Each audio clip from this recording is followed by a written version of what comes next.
While many Americans may barely notice the government switching back on, lawmakers and watchdogs are zeroing in on something buried deep inside this 394-page Senate amendment. It's a provision that could personally enrich members of the U.S. Senate.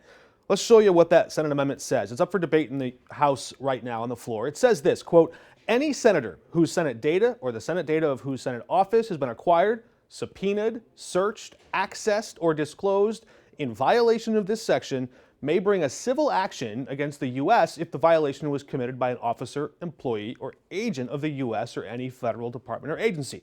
Because that language is retroactive back to 2022, it appears to cover just 8 Republican senators, and among them is Missouri's Josh Hawley, whose phone records were subpoenaed during special counsel Jack Smith's investigation into efforts to overturn the 2020 election. Each of those senators could sue taxpayers for at least $1 million. The provision is drawing swift bipartisan backlash.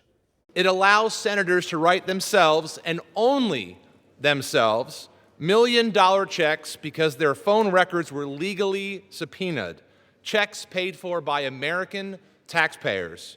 It's corruption at a whole new level. It is unconscionable that what we are debating right now is legislation that will give 8 members of the United States Senate over $1 million apiece.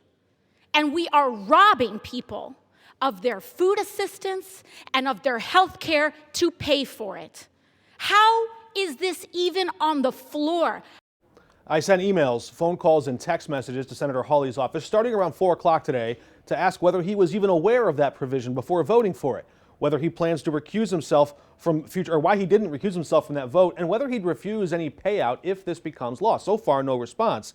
Tonight, some House Republicans are vowing to try and repeal that language next week, but only after voting to send the bill to President Trump's desk, as is, allowing it to become law.